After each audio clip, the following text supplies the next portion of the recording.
अखण्डमण्डलाकारं व्याप्तं येन चराचरं तत्पदं दर्शितं येन तस्मै श्रीगुरुवे नमः। अज्ञानतिमिरान्धस्य जनाञ्जनं शलाकया चक्षुरुमिलितं येन तस्मै श्रीगुरुवे नमः।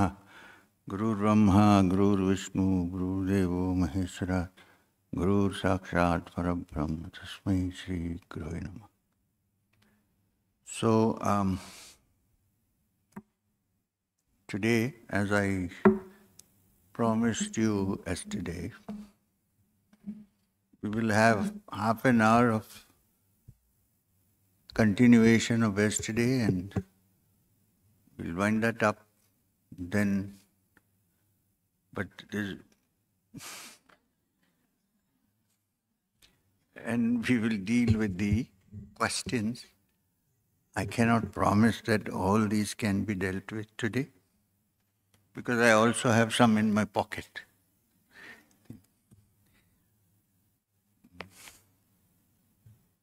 So I'll try my best. So the subject matter we went through last 2 days was about the Mandukya Upanishad.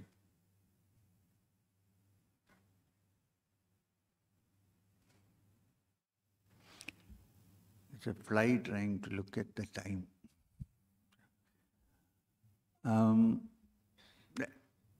To put in few words, what did the Mandukya Upanishad convey? Now, there's one thing which we did not look into. Why is an Upanishad called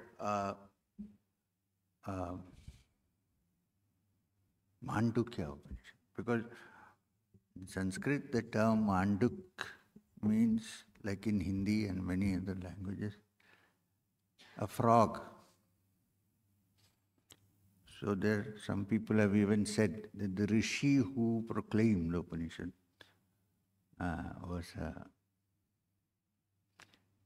was called Frog Maharshi, but this is not possible. Nobody was called Frog.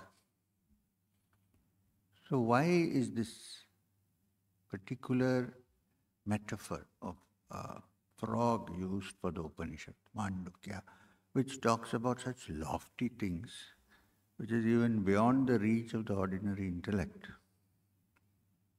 How did it come down to a frog? I also had this question. I asked many people. Finally, one day I asked Maheshwarnath Babaji, what is this frog? Why? So he said a couple of things which I will tell you. One, he said, because when the teaching comes, and if the teaching is real and original, it doesn't matter from where it comes. It could be an ordinary creature like a frog. So, which means the teaching is more important than the teacher, is what he told me. Which means, now M is sitting here and having a satsang, teaching. If M looked like a frog, it would still be wisdom, but people won't come. So, the source from which a teaching comes can be different, but the essence of the teaching is more important. That is one thing.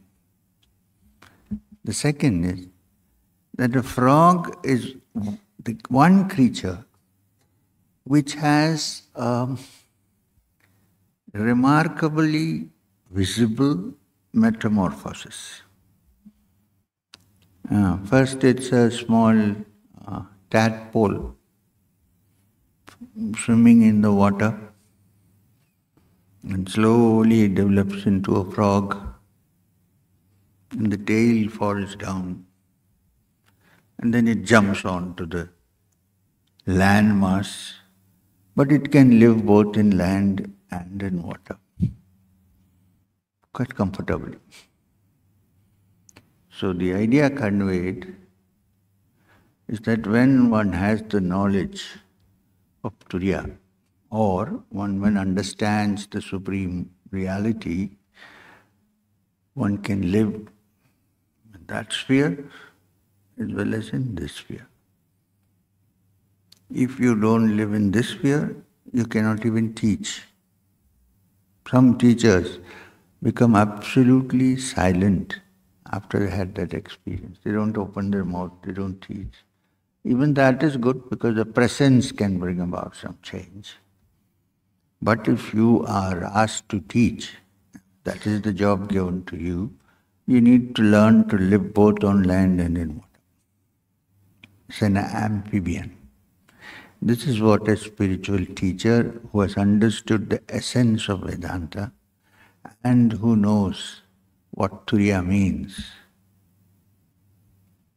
lives. This is how the person lives. This is the reason why, according to Maheshwaranath Babaji, the Upanishad is called the Mandukya Upanishad. As I reminded you, in 12 verses, it sums up the essence of Vedanta, saying that ultimately the waking state, the dream state, and deep sleep, and what lessons can be drawn from these three states of existence to understand what is the fourth state, which is Turiya. All these three, waking, dream and deep sleep, we understand to some extent. What is Turiya is not easily understood. Theoretically, yes, we can understand.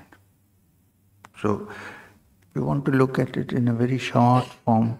The theory of it, of Turiya, it means when the mind is absolutely quiet, almost as if it is in deep sleep, but it's not asleep, it is aware. All other parameters look like deep sleep. But awareness is not there in deep sleep, awareness is plus. When in the state of deep sleep, there is awareness, which unfortunately cannot be brought about through deep sleep. Then it would have been very easy. Everybody will go to sleep. In fact, we had some meeting, somebody said that the aim of life, Sri M is saying, is deep sleep. I said, wait, this is not what I said. What the Upanishad is trying to convey, that it is similar to deep sleep in all accounts, except that there is awareness, which is not there in deep sleep. And once this is touched, then there is also no need to go in or come out. There is another text, please read it, but read it with a teacher, otherwise you might totally give up everything. It's called the Ashtavakra Gita, Ashtavakra Samhita, taught by a sage who was a cripple, bent in 8 places. Now this man goes to the great king Janaka, who is a disciple of Yajnavalkya, the great rishi. And he asks him, so have you attained moksha, freedom? The king says, yes, I have. Says, if you have, are you feeling free now? Moksha? He said, no, I can go into Samadhi at any time.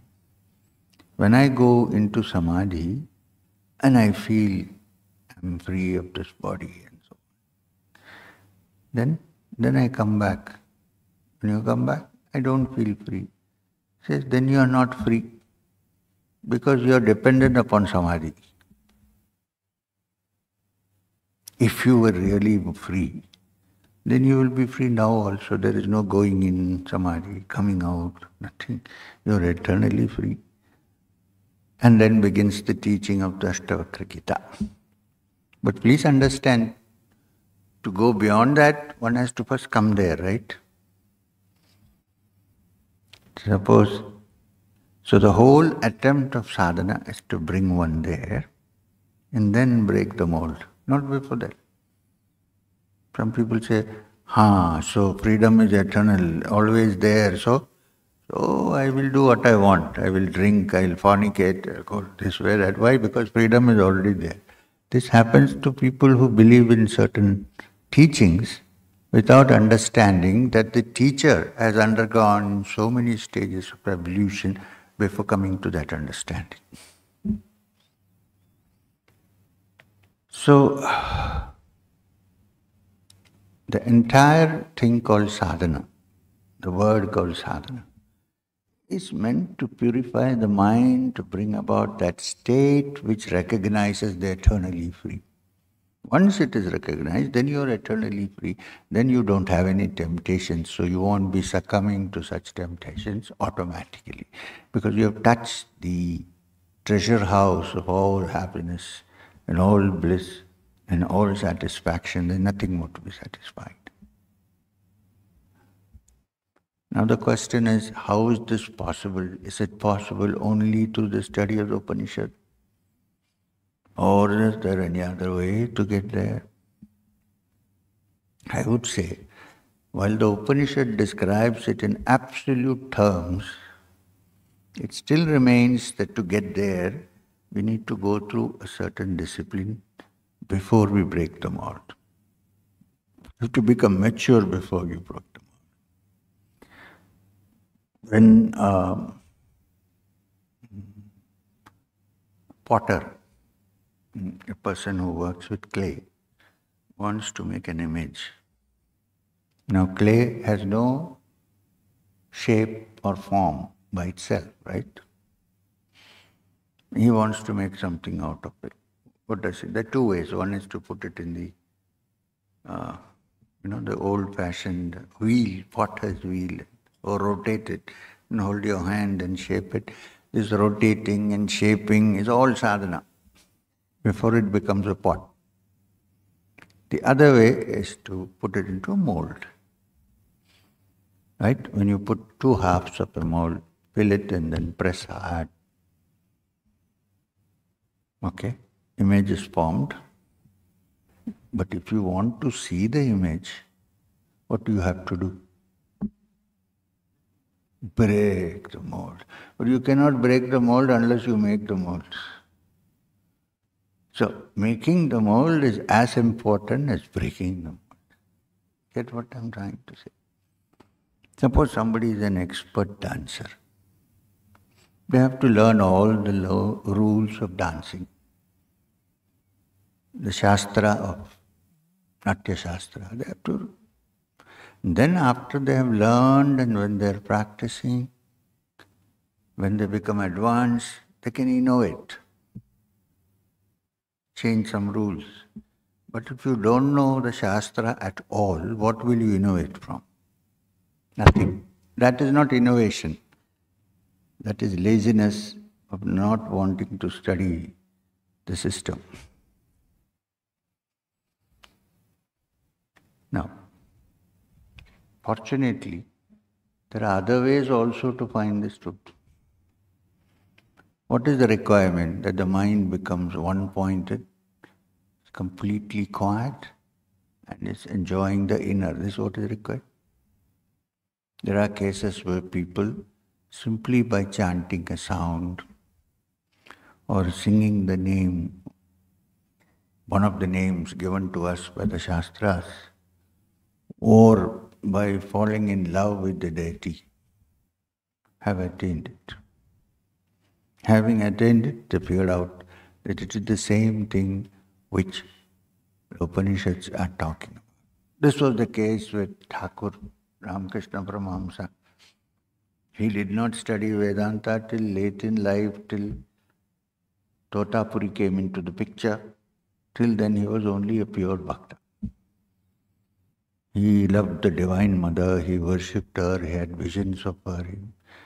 And then one day he understood through Todapuri that the same thing which I got through this, I also got through that. And because he was already advanced in his spiritual practice, he could attain what is called Nirvikalpa Samadhi in 3 days. Now the importance of that kind of Nirvikalpa Samadhi is once you go into it, then even when you come out of it, you are still absorbed in the essence of the divine. You can eat, you can walk, you can do, but your mind is centered out there. That can happen only when the highest state of Samadhi is attained by a saint. Now that could be attained through jnana, through seva, through karma, through bhakti. All these ways are open for us. Because it will be difficult to go the Upanishadic way. Although we think that we are very intelligent, I think most of us only think we are intelligent. This is the lament of the Bhagavatam. The Srimad Bhagavatam begins by saying, in this world where people have weak intellects, we all like to think we are the highest evolution of society. In this world where we have weak intellects, how do I teach this to you? This is the question. They say not only weak intellects, but short lives.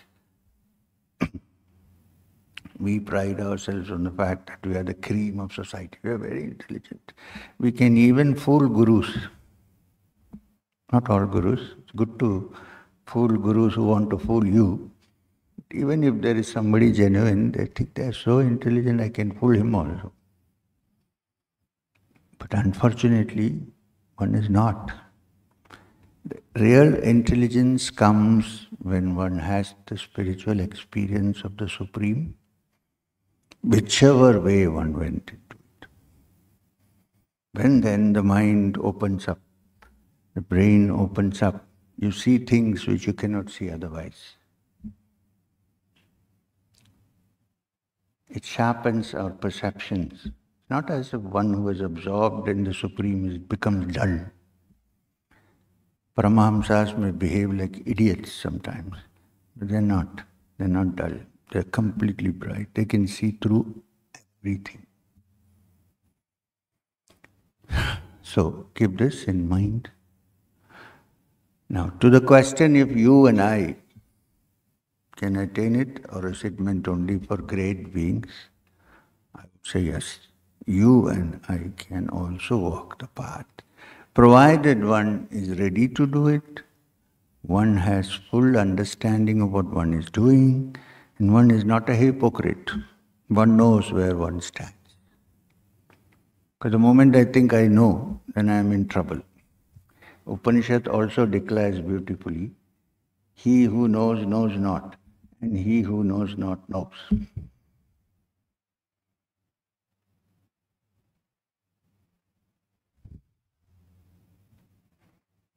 Late.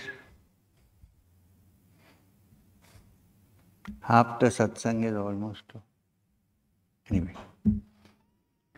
So now, as I promised you, is it too hot today inside, or am I feeling? I think I'm feeling nervous about the questions.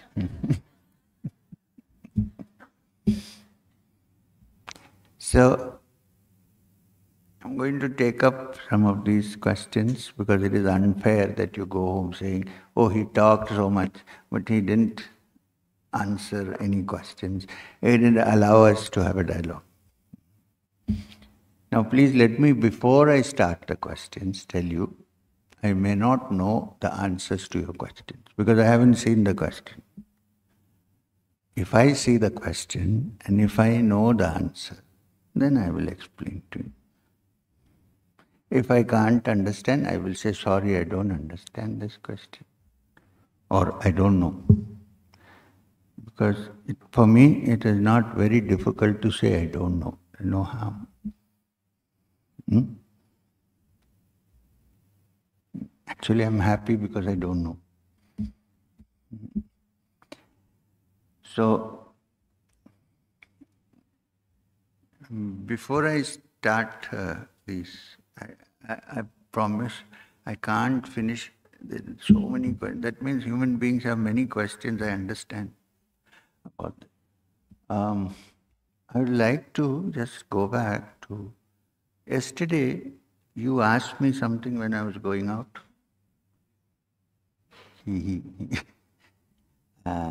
What did you ask? Something about Samadhi. I was curious.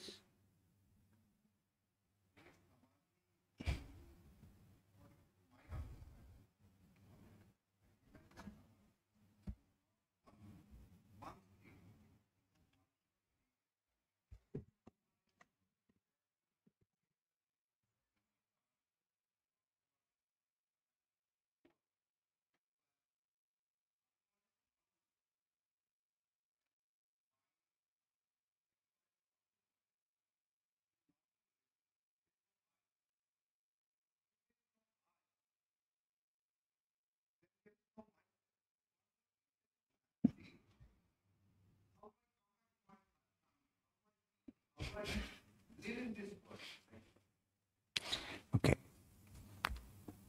Yes, you are right that when the word samadhi simply means that your mind becomes tranquil. It is the meaning of the word samadhi, thought process. So the beginning, first samadhi, if you can make it graded, is when the mind has calmed down. That is one samadhi. Now, when the mind has become calm and deep, you experience bliss. Now, this is called savikalpa samadhi. Now, in savikalpa samadhi, while you feel bliss where you are in it, when you come back, the bliss is gone. Maybe some remnants, but mostly gone. But the seeds of desire are still there. They're not completely gone. The seeds that bring about agitation, let's not call it desire, the seeds that bring about agitation when you are not in samadhi are still there. As it deepens, the seeds are also uprooted and thrown off. No vikalpas remain. Therefore, it is called nirvikalpa. Now, for a person who is fully immersed in nirvikalpa, you ask the question, first of all, that I disappears. The I, as you know, disappears. Not that there is an I which is a greater I, which is the essence of consciousness. It is there, but it is not the small I with which you are identified with. That is gone. The big I, it's not even an I which says that I am so and so. It is an I am the witness and there is nothing to be witnessed. I am the only. Therefore, in yogic terms and Sankhya terms, it's called Kaivalya, meaning Kevalam, awareness, only awareness. Now, your third question was, if that is the case, then how will I come back to this world, live in this world, and do the things that I am doing? I can only say that people who have touched that, I don't even want to say I have touched it. People who have touched that have come back and done tremendous work in this world, which a person who has not touched it has not been able to do. How do we explain this? Because that supreme reality functions through the person in any way it wants. It may not be in what you would have thought you should function. It functions in a different way. I am absolutely sure myself that Swami Vivekananda experienced that final state of it. But after that he came back and he did things which in 100 years, 100 people could not have done in a few years when he passed away at the age of 42. Where did it come from? It came from the source which he had touched. So one need not have that fear. That's what I'm trying to say. That fear you need not have. Sometimes that fear becomes a brake to moving forward. Yeah? One thinks, what will happen then? Nothing will happen. Everything will happen as it should happen. not what you thought will happen. Keep that in mind. Right. Because again he'll ask me when I go out.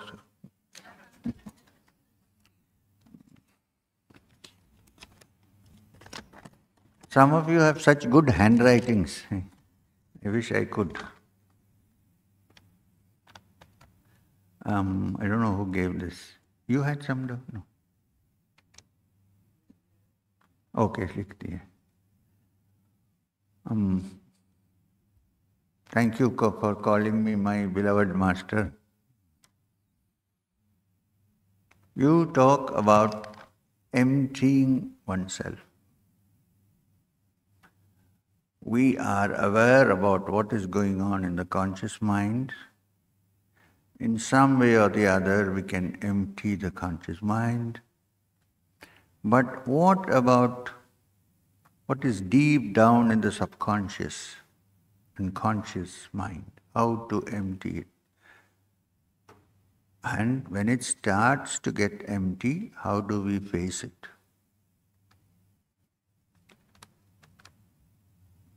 The person who wrote this, Abhishek, says that you talk about emptying yourselves, but I think you're talking about the conscious mind to empty. However, there is the subconscious mind and the unconscious mind. My suggestion is, don't divide the mind into subconscious, unconscious, superconscious, conscious, and so on. Consider mind as thought. Whether it is subconscious or unconscious or conscious, mind, the idea of mind cannot exist without thought. Have you ever thought of a mind without thought? Not possible. When somebody says, now I have no thought at all, I'm there, right? I'm thinking that I have no thought. I'm there, still. In this process, as you go deeper and empty the contents of the mind, when thought becomes minimum, there is still one thought, which is, I am at a stage where there is minimum thoughts. It is there. That you can do nothing about. You have to stay with it patiently until a flood comes and is wiped away. Because at that point, when there is only everything is silent, I am there, I try to interfere with that. Then more thoughts happen. You should let it settle down. I've seen the sand clock. Put it this way, slowly the sand descends, the top becomes empty. Again you put it this way, slowly it descends. In between when it's empty, if you want to shake it, it will again stop. So, on that point, allow it to be. Don't interfere. When you are interfering, it has again become dual. I am separate and my mind, I am fighting. That will empty what you call the subconscious mind. If this body and mind have, should I read it out? If this body and mind have tremendous sexual desire and energy, is there any way for this body that can be used and be channelized towards realizing? This is exactly what happens. You need energy. Don't attempt to do sadhana when all your energies are gone and dead. There's no point. While you still have the energies, you need to do. That energy will then be converted through spiritual practice into spiritual energy. Having sexual energy is not a bad thing. That means you are healthy. You have sexual energy. But sadhana is meant to turn that energy into spiritual energy. The tejas that you have should be turned into ojas. Now this is why people practice various techniques, including Kriya Yoga, so that this tremendous energy, in fact the more tremendous and strong it is, the better it becomes when it becomes spiritual energy. Get it? We are not trying to, if you have no, see, you can drive long distances only when the car has petrol. If the petrol is empty, then I want to drive, it is impossible, even in the spiritual road. So this energy is a good thing. The techniques of sadhana are how to divert it into spiritual peace. So don't be afraid of it. Huh? Huh. We are not discussing that right now. Is there any possibility that, I don't know, there is another character here. Is there any possibility that Preeta and I, who is Preeta? Okay. Preeta and I can do certain sadhana together that help us evolve together. If yes, please guide us what to do. Now, I'm not in this session giving any practical initiation or sadhana. In fact, if two people who live together are interested in the spiritual field, it is the best. Because both of you can complement each other. When you go wrong, she can help. When she goes wrong, you can help. You can together practice spiritual sadhana. It was ideal. Otherwise, it is actually not. It is difficult. I have cases of people, couple coming, and then the one person is interested, the other is not. It's a tussle going on at home. If you both are interested, then you both can together do better than you do singly, because you support each other.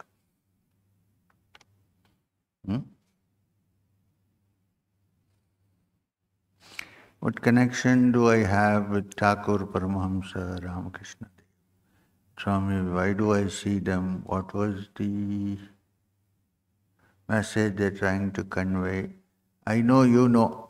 How do you know I know about it? Because you know everything about me. Really? So then, but just now I asked, who are you? Who is Prita? So please tell me. Now, I don't know if you have a connection with, I'm being honest, with Paramahamsa, Ramkrishna and Swami Vivekananda. Even if I knew, I wouldn't say that to you. Huh? It will be clear to you as you progress in sadhana. Perhaps there is. That's all I can say. Now here we have 2 pages. Is this a private letter or a... Oh.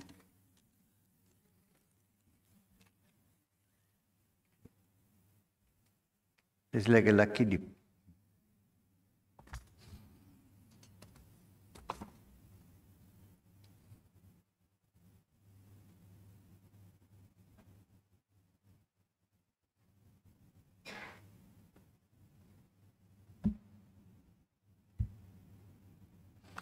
It sometimes seems, it's written like a poem. It's a poem. It sometimes seems that I am on the edge, about to jump into the ocean. Yet this consciousness is kept within the limitations of this body. It can feel like just one little, just one little flick of your finger would be enough. Asking for your grace, that's all. The nameless. You got the grace. I don't want to flick my finger, but if you are so earnest about it, you got it.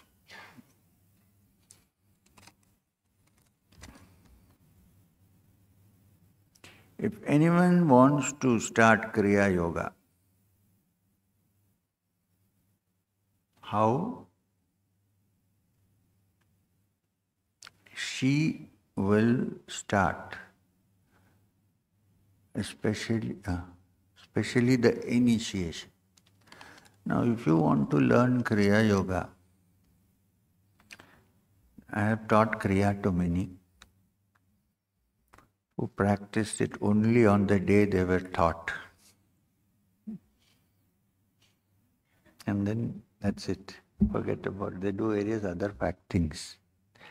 Sri Ram, Jai Ram and all, but they don't do Kriya. So it is better not to take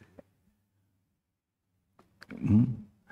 But if you promise that you will do it every day, regularly, practice it. Look, this person sitting in front of you practiced it many times, many years before. Something could be possible. So if you promise to practice it, many people are looking guilty, some are giggling and all here when I said. Then Kriya Yoga can be given. My suggestion is, if you seriously want to get Kriya, first start with chanting the Guru Mantra. And now the Guru Mantra has been already broadcast.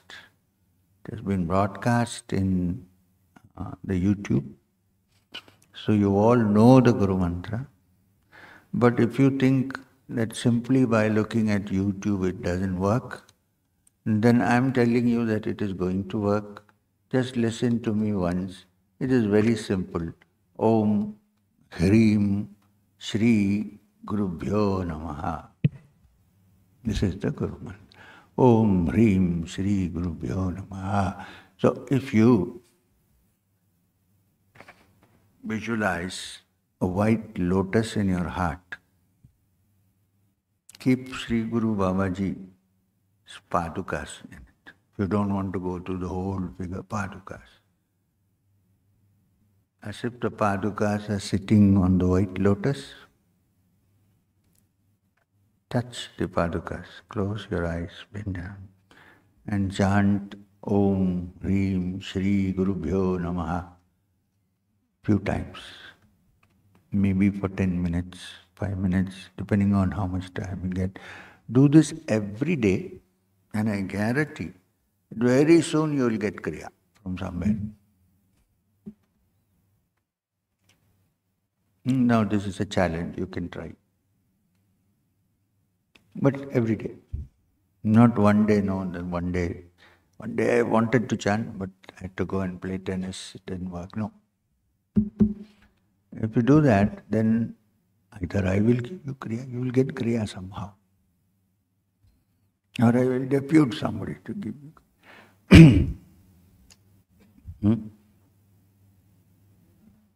Sir, there are many pieces of paper.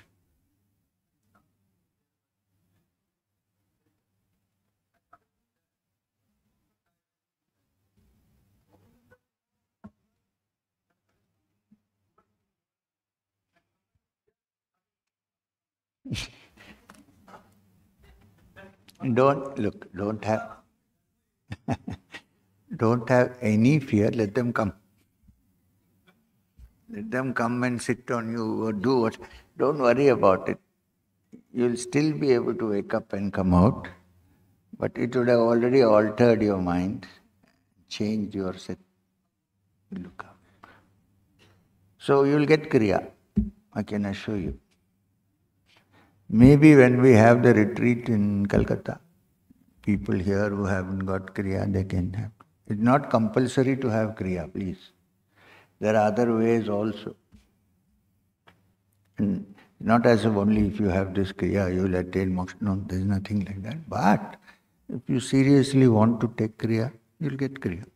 Please continue with your Guru Mantra.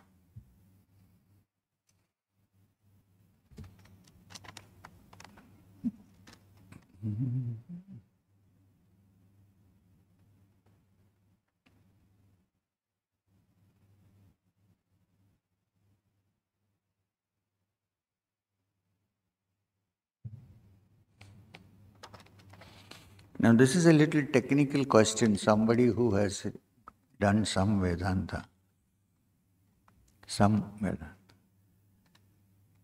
Pranam. Om. In the Nirvana Shataka, if you know Nirvana Shataka, Adi Shankara says in one of the verses Name pancha kosha. I am not the koshas, including the last one, Anandamaya kosha. But he keeps emphasizing Chidananda Rupa, Shivoham, Shivoham. What is the difference between Anandamaya kosha and Chidananda Rupa? This is a very technical Vedantic question. So somebody has gone through this very carefully and come out with this question. May I tell you something? The meaning of kosha are sheets, different layers of the mind. This is the meaning of kosha, to put it simply. So, the Nirvana Shataka of Adi Shankara is the ultimate essence of Vedanta. But he says, I am neither the guru nor the teacher, neither none of the Panchakoshas, which means none of the sheets, including Anandamaya Kosha. Anandamaya Kosha is supposed to be the last sheet before one penetrates into the supreme reality.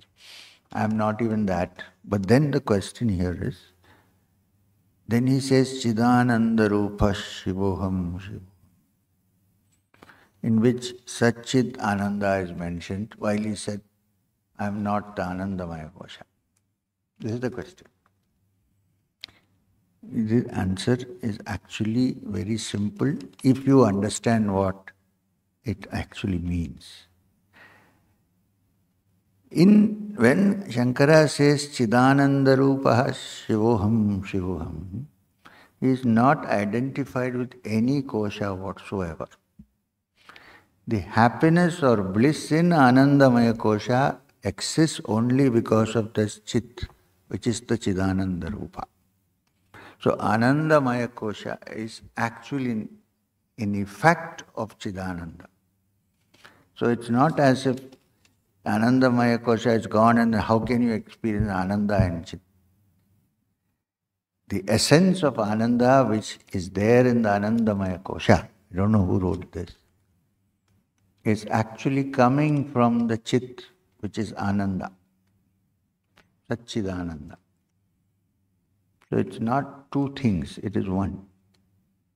Remember that when all koshas have been penetrated, when you say kosha, then there is a difference. I have a sheet. I've gone through all the sheets, there is no sheet to go through. In that essence, when one remains, that is called Chidananda Rupa. Actually, Rupa is also wrong, but one has to use some word to convey it. There is no Rupa also there. Chidanandam Shivoham can be said. Shivam meaning again auspiciousness, blissfulness, and all-pervasiveness. So this is the difference. But unless one experiences it, such doubts will keep coming. Quite normal.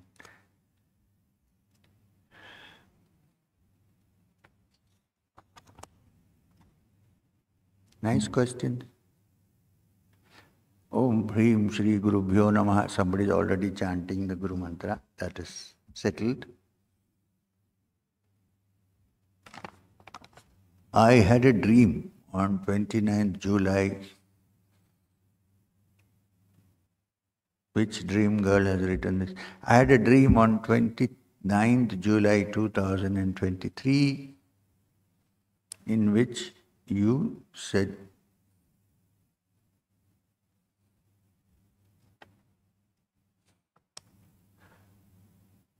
said to me, okay. Get everything on Sri Vidya. Till 81 Samvat. Brahma. I can't understand myself. I could not understand it then, but recently I found out that this year is Samvat 2081, right? What should I do? Was it a random dream? You may be too fond of me, so you must have dreamed about me. Maybe you're fond of me, you're thinking of me always. And probably you're thinking of Sri Vidya also, both. So both these things together into your subconscious mind appeared. Samvat is correct. So what should I do? Now can I tell you that at the moment it is not possible for me to initiate you into Sri Vidya. Banti, at the moment not possible to initiate into Sri Vidya because it is not a joke. In fact, I avoid discussing Sri Vidya because it's not such an easy thing to do. It's better one does some Kriya and then slowly as the mind becomes clearer, it's better to take up the practice of Sri Vidya. Basically, Sri Vidya is a mantra shastra that teaches you the Bijaksharas meant to awaken the Shakti inside you. To invoke the Shakti, the all-pervading Shakti, which also is in us. This is the Sri Vidya. It is a set of Bijaksharas put together in a certain way. It should be learned from a proper teacher. And the teacher should find out if you are qualified or not the student. So there is something called the Panchadashakshari, 15 syllabled, and there is the Shodashakshari, 16 syllables.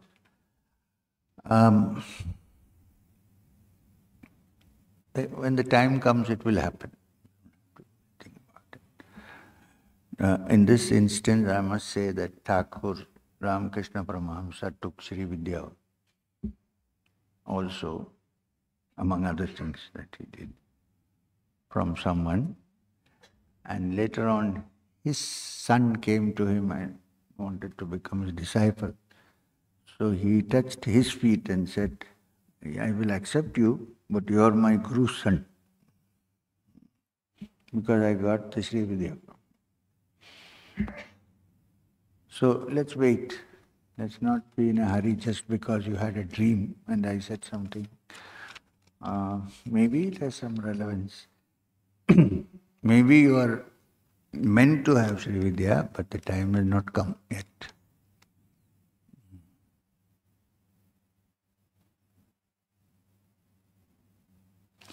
How relevant and important is external saucha in today's time? I have seen it practiced by my grandparents. That's the question.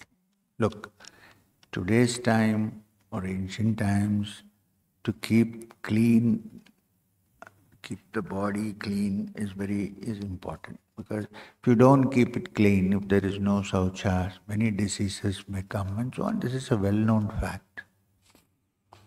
Animals don't need it, but as human beings, we need to do it. However, the most important saucha is purifying the mind. Keep the mind clear and pure. If you can do that, then external saucha is not so important. But it is better always to keep the body clean and try to keep the mind clean because it's not so easy. You can have a bath, you can clean yourself, it's easy to do. So at least do that and then wait for the mind to get clean.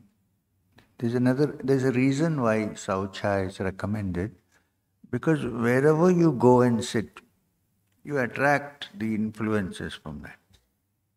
You may not see it, but it is there. So when you go and have a wash or in a flowing water, something like that, then that influences are removed. So it becomes again clear, which is why it is recommended. But as you said, in the modern world, you may not get time to do that. There are so many things which people just get up and before coming up, and then Nobody knows if there is saucha or not. So, but it is good to be clean.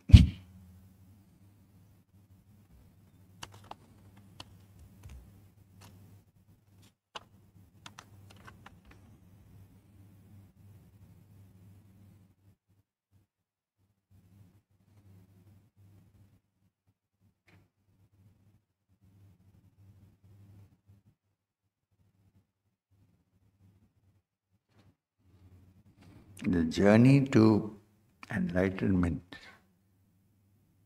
is filled with challenges and tests. True? So, it is not an easy thing to get. The journey to riches is also filled with challenges and tests. But you will not give it up, right? The journey to having a big bank balance, to have riches, has also its challenges and tests. Because there are challenges and tests, I will not give it up, right? So some people feel that if the spiritual search is so tough, then there must be something and I'm not giving it up. But anyway, I'm going to read the rest. The journey to enlightenment is filled with challenges and tests. So it is not easy thing to get it. It was not easy for Thakur. It was not easy for you. True. And even it was not easy for an advanced soul like the Buddha. True.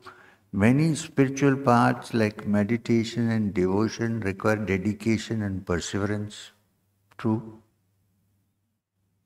Yet Sri Krishna says in the Gita, only few can actually attain it. Now wait a minute. What did Krishna say? We'll come to that. It's natural to wonder why the path to union with divine is not simpler. It is simple. Does God even want people to attain moksha? Or does He want us to be immersed in Maya? Now here are a couple of things which I like to look at this. A serious question, of course, typed out also, so I can read clearly. First of all, let's see what Krishna said in the Gita, which is what somewhat quoted here in some way. Krishna said, among thousands of people, only one gets the inclination to find moksha. And he didn't say that we are not allowing anybody to attain moksha. I said among human beings who are fair enough to have all five senses and brain to think about, only few actually even get the thought of wanting to attain moksha. And out of thousands of such people who want to attain moksha, some people find the way to find moksha. And out of thousands of people who walk the way, one maybe finds the goal. This is the actual statement in the Gita. Little bit different from what you have quoted.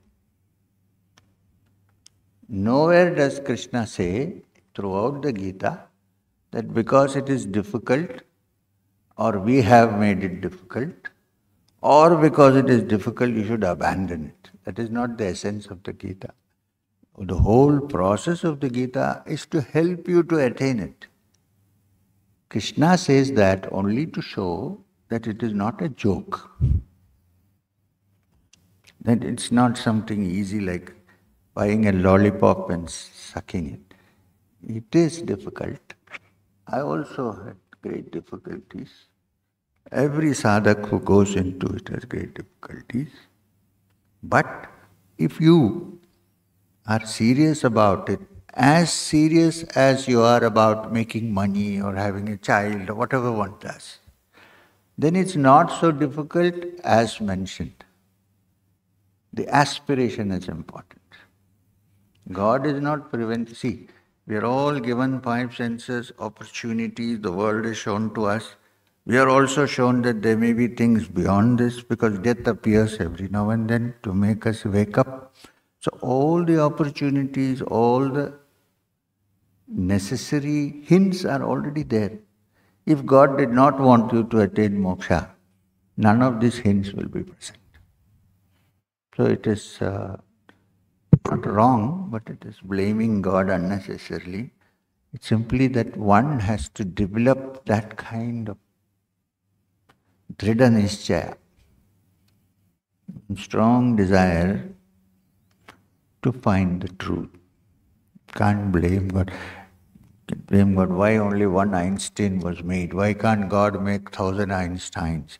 That is, a process of evolution has been set up. Everything works according to that evolution. And the setter up of that evolution is none than the Supreme Being. One thing you should remember. When you have finally found the essence of your being, you will realize that you are the maker of destiny. Till then you think somebody is making all this. I am. That is why the Upanishad declares, Tat Tvamasi, you are that. Don't blame anybody.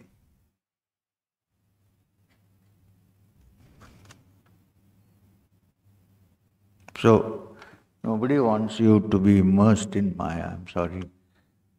We all, including this man sitting, wants you to be free of Maya.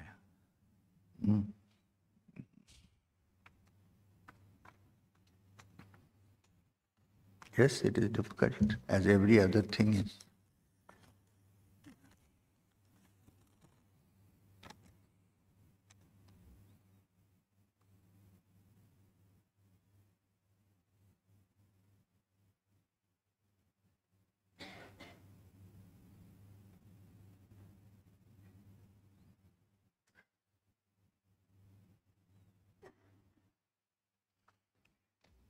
As explained by you, meaning by me, we are aware of our surroundings and the thoughts in awakening and dream state, but not in deep sleep. Okay? What happens to our consciousness during deep sleep? The consciousness is still conscious, but the mind is not aware of the consciousness.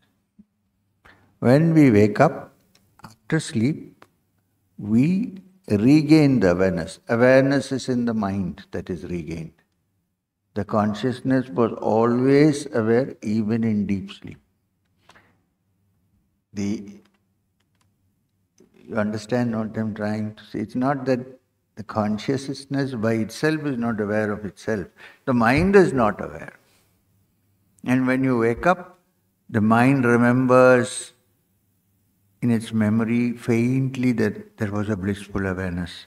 If the blissful awareness was not there, how will the mind remember that there was a blissful awareness? It cannot.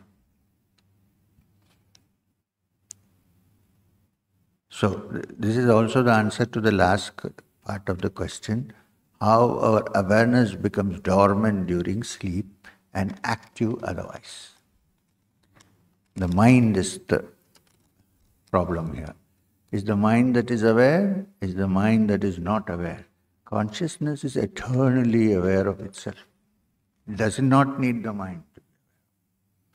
But then, when I am aware of it, when I remember it, then I am aware that the consciousness has awareness in its own. There are a lot of Vedantins here.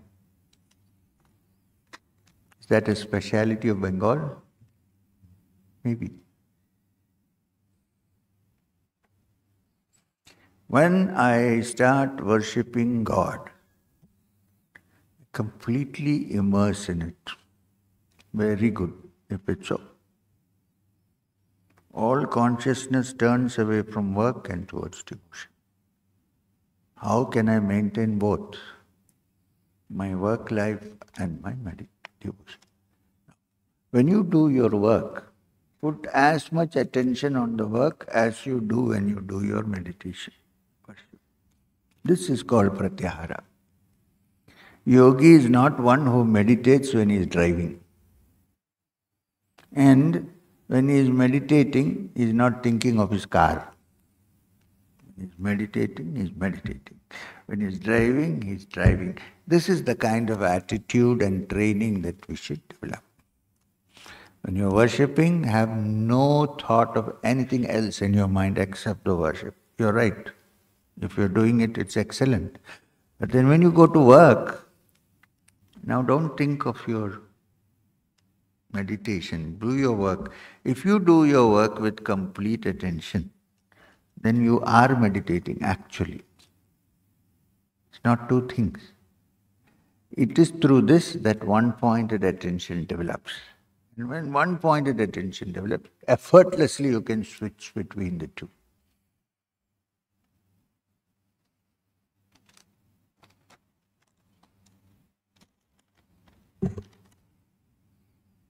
But many people are meditating. This is what I see in the papers. Many are saying, I meditate. Very good. I'm so glad. Again, I don't know if it's a difference in geographical locations. Because in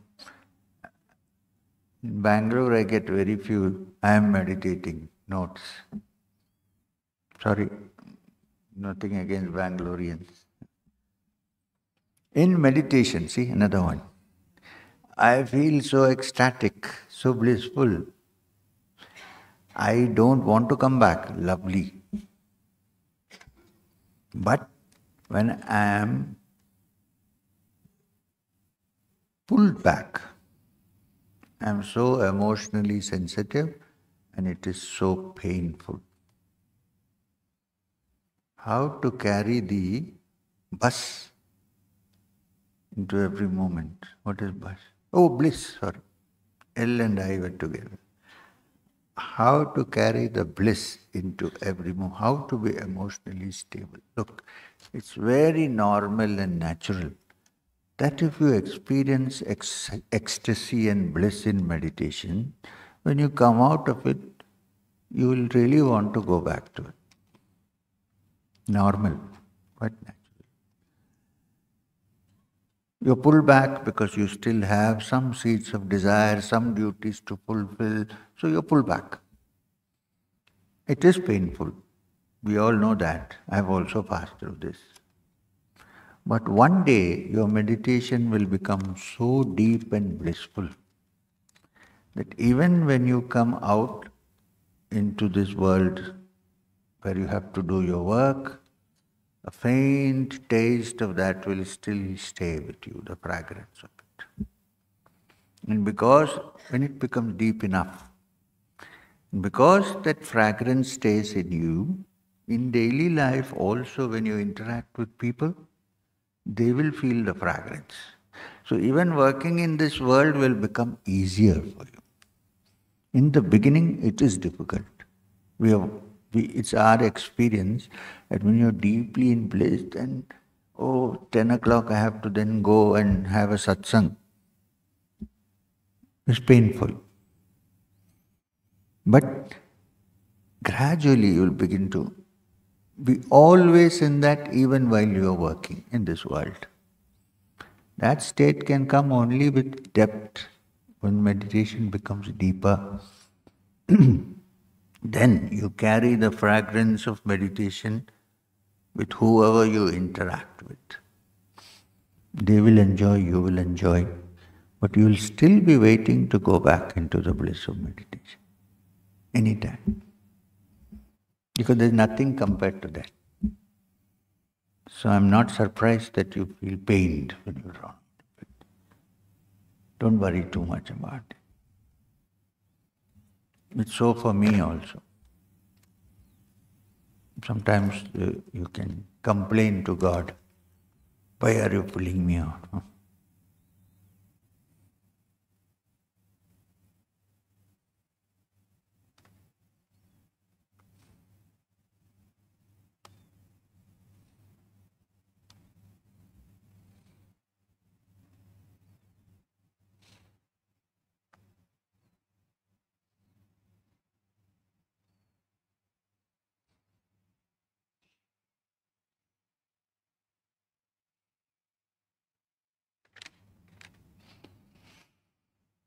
No, this is something I will tell you later. Last part, I have experienced a guru giving me some instruction in my dream, but I cannot recall the dream. So, this instruction will come to you in a dream when you are ready to recall it. Till then you have to wait. I can give you, but there is no fun in that. Wait for that dream when it comes. One day you will clearly remember what was said. Huh?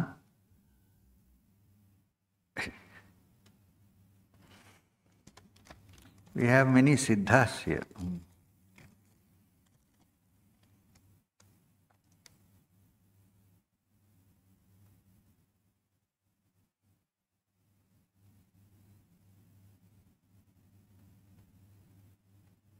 No, this question is too much to be discussed. The last part I can take up. And let's take the second question. You have three big questions. Second, if someone reaches a point where they realize they lack materialistic desires and are performing their social responsibilities, family duties and survival, how can they determine that what steps to take next to fulfill the true purpose of this particular birth? The true purpose of anybody's particular birth is to find the truth. Because truth is the only thing that gives ultimate satisfaction to you. And it is ultimate satisfaction that we are searching for. So the ultimate aim of everyone's life, not only you or me, is to find that ultimate satisfaction. This is what we are seeking even in outward development. When we discover that that ultimate satisfaction is possible only if you find it inside, then the mind turns and goes within. So the first step to do at this point is to understand the fact that what you are searching for, the ultimate satisfaction, the joy which you are searching for, is actually right inside you and it's your true essence. You are searching for it outside. Turn within. From pravarti, go to nivritti marga. Turn your mind up, inside out. Then when you touch that, then you will live in this world, do whatever has work you have to do, but your mind will be moving towards ultimate satisfaction, which is the purpose of this birth. The third last question is your perspective on the next 5 years. Given the current extreme predictions of natural disasters and potential loss of life, this is something we need to face. Climate change is going to bring about a lot of problems for the world. In a place which people thought is the safest place in the world, 2 days back there was a complete flood. Right? So, what do you do under the circumstances? That should not prevent us from leading a life. We can't sit down and say, oh, in 5 years, this disaster is going to come. So what is the use of? It's not sure that something will happen, but things may happen. And this is what we call the climate change, which is happening all over the world, not only in one particular locality. We should be prepared for that. And the climate change, about 50 to 60% is brought about due to human foolishness, doing things which are against the movement of the earth. So at least now, if we can correct ourselves and be environmentally responsible human beings, not only people who are interested only in ourselves, then you yourself can bring about some change. So my perspective is for next 5 years, whatever disasters happen, As long as the flood doesn't take me away, I will continue to teach. I hope I will live another 5 years. I'm 74. November I will become 75. So 5 years is not very far, 80. So my perspective, you ask for my perspective. My perspective, I will continue my work.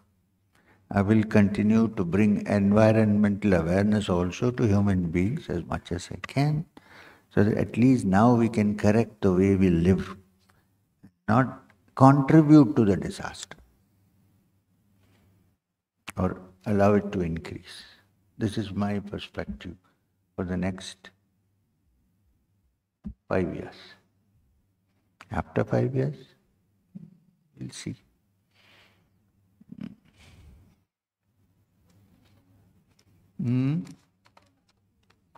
What?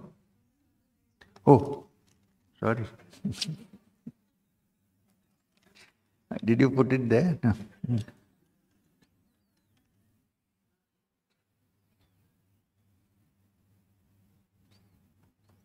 Now this question I don't know how to. I am initiated by my Guru. But can I consider you as my Guru? This is Dharam Sankat. What shall... there's the last sentence. Can I consider you as my Guru and spiritual master too? T-O-O. Look, if you've already been initiated by somebody and you're calling him Guru, then I can still help you, but instead of Guru, call me a good friend. How does that sound?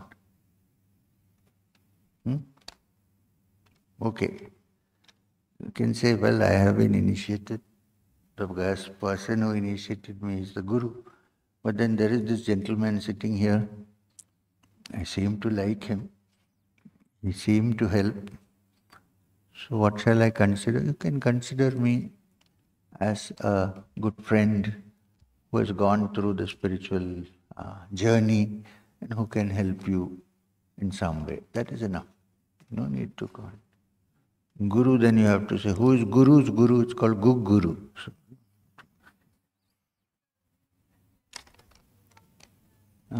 what, mother?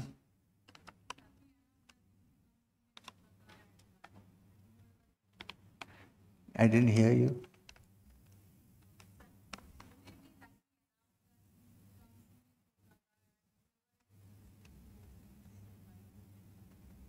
I am in Kolkata.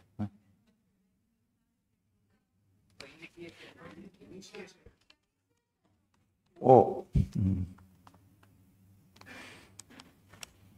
We can do that, yes. I'm going everywhere. Why not Kolkata? One of my favorite states. Now this one I can't answer for 2 minutes. How to attain Samadhi, how to get moksha. Very clear, pinpointed, but I can't get a clear answer to that. Right now I can't do. But sincere and clear, absolute clarity. There is only one question. How to attain Samadhi and how to get moksha. My suggestion is, go to my podcasts and YouTube videos and check on that and see if there is anything that suggests that there is an answer to this, something that takes you towards it.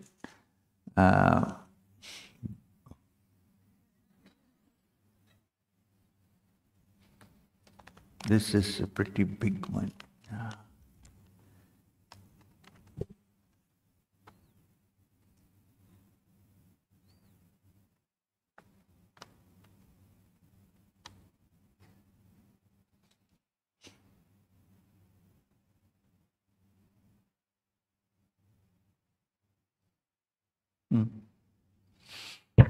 Do gurus like Paramahamsa Yogananda or you write autobiography in order to inspire belief and faith in the spiritual way of life? First part of the question. Let me tell you that I personally did not write my autobiography to inspire anybody to believe or have faith in the spiritual way of life.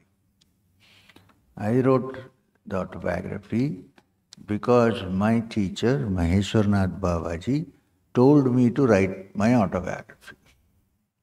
I did not know whether it is going to increase faith or bring people into the field, spiritual, nothing. I wrote it because he said, you have to write. So I wrote. And even because he said write, I still hesitated for many years because I knew that once the autobiography is out, the circus will start. So for a long time I was hesitating, but then I always obeyed and did what Maheshwarnath Babaji, my guru, told me. So I did it. Finally I said, okay, let me do it. So I wrote it. If it has inspired belief and faith in the spiritual way of life, it is incidental. I wrote it because I felt there's a big load in my head, I need to unload myself. Also. These are the two reasons why I wrote the autobiography. Why Yogananda Paramahamsa wrote his autobiography, I do not know. I have no idea. I can't tell you why. Now he says, even second part, even some gurus perform miracles.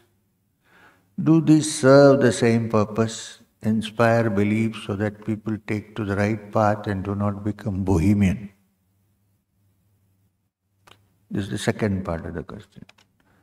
Do some gurus perform miracles? Now let me tell you this. First of all, there is no thing called miracle. When you do not know the laws which are behind a certain act, you call it a miracle. The person who knows how to operate the laws which you do not know about, when he or she does something, you think it's a miracle because you don't know how it operates. So there is actually no such miracle. Miracle, it appears because you don't know how it happens. And the person who does it perhaps has an understanding of how it happens, therefore he does it. But I personally feel that too many miracles and things bring the mind to a lower level of spiritual understanding. I can show you examples of people. The greatest miracle is to change the heart or the mind of a person. That is the greatest miracle. All other things a yogi may do through yogic ways, PC Sarkar may do in his own way, but when you see the result, both are the same. But PC Sarkar cannot change your mind or purify your mind. If a spiritual teacher can do that, that is a miracle, greatest of miracles. One miracle is that Maheshwarnath Babaji got me when I was young and made me what I am today. It's a big miracle. All other little things which happen, I don't think it's so important. That I don't consider them as big. Miracle is that this mind could be made, that mind could be turned into this mind. That is, when I look at it, I think it is a miracle. I thought it is impossible. So that is very important to note. Otherwise, we get caught up in the small things. And then the greatest miracle is to purify the mind and take a person to spiritual fulfillment. That happens, it is the greatest of all miracles. It's not easy. I see people who every day will go and get some, see some miracle, what they call miracle being performed. But their minds haven't changed, they're still the same. Take the case of Ramkrishna Paramahamsa, what miracle did he do? But he did a great miracle. He changed the mind of so many people who came to him. Some of them became spiritual giants. That is the miracle. That is the most important thing, not other things. Otherwise, you will be expecting to see small things happening, and then you will be the same selfish you, no change in you. But when a person has touched the highest, then he may be able to have certain capacities which are not normal, but they're not so important. The most important is his capacity to change, to make a gross mind into a subtle and spiritual mind. This is the greatest of miracles. If this can happen, I fully endorse. The other I don't endorse. Now,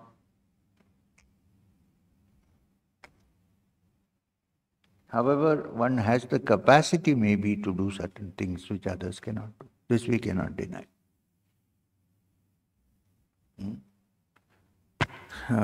It's 6:30. Before this I will take with me. This please can somebody destroy them. They don't want anybody to see private. This one you can back it up. We have some ways of working when I'm not face to face, so I'll take this with me. Don't call it a miracle, for God's sake. I want to tell you a story from Sri Ramakrishna's life. You know that he had many gurus. Started himself with Kali, then he had Totapuri, he had many gurus. One of them was this lady called Bhairavi Brahmani. Bhairavi Brahmani, turns out, was a disciple of Trailanga Swami. She came to Dakshineshwar when he was very young.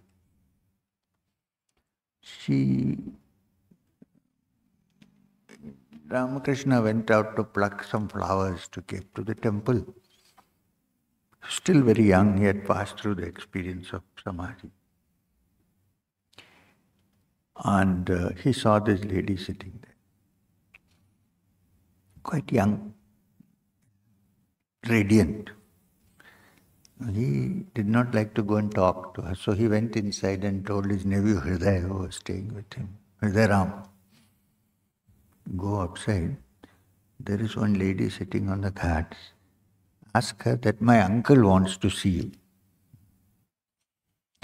So he went and told her, my uncle wants to see you. She said, yeah, I know your uncle. I saw him plucking flowers here. From the way he walked, I knew that he is a devotee of the Lord. So she came. They had a long chat together. She was a wanderer. She never stayed for more than a few days in a place. She stayed there for 2 years or 3 years there. I think 3 years. And she taught him everything about the Vaishnava Tantras. Vaishnavas also have a Tantra. She taught Vaishnava Tantra and many things. And then she left. She taught him the worship of Vishnu, worship of Krishna. She gave him the Bijakshara mantra of Krishna. He practiced and she decided that he has attained what is required, and then she left. In fact, she was the first person who declared that he is a Paramahamsa, not an ordinary person. She left. Now when she was there, she said, I have 2 other disciples.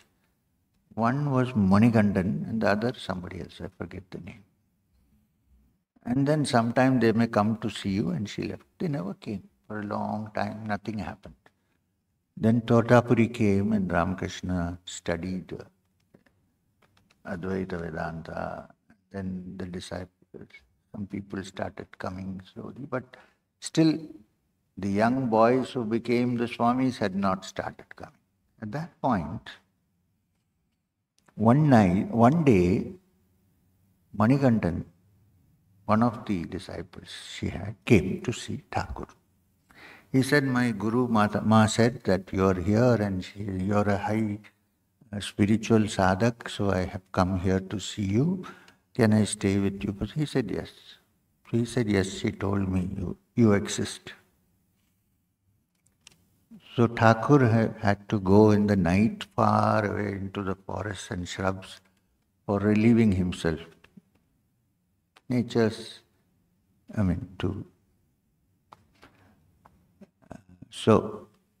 answer his call of nature. So he was going in the dark. So he had a light in his hand, a candle in his hand, which went off, dark. So Manikandan said, oh, don't worry, brother. I can help you. I have a siddhi which I have acquired. I can help you. So he did something like this, and one light came out from that. So he said, go this way. So Thakur went, finished everything, and came back. After coming back, Thakur said to him, this is the thing that is preventing you from going towards higher spiritual evolution. This is the thing.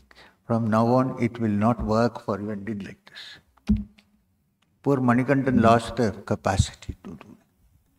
What I'm trying to say, Thakur never did any such thing. But he had the capacity to make something work or not in somebody else. Right? So this is important to note. Somebody may not show anything. Somebody may possess something.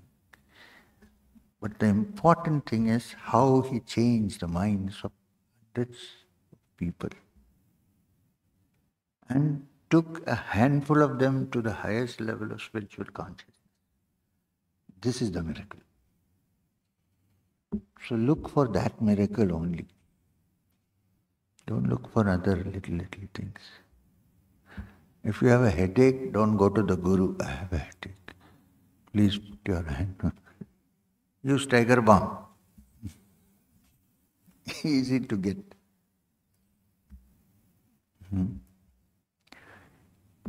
So, thank you. I enjoyed the satsang. I don't know if you enjoy. We enjoyed the satsang. Now, so we'll keep coming again, point, and seeing you all. Om Shanti Shanti Shanti. Hari Om. Shri Guru Bhyo Namaha.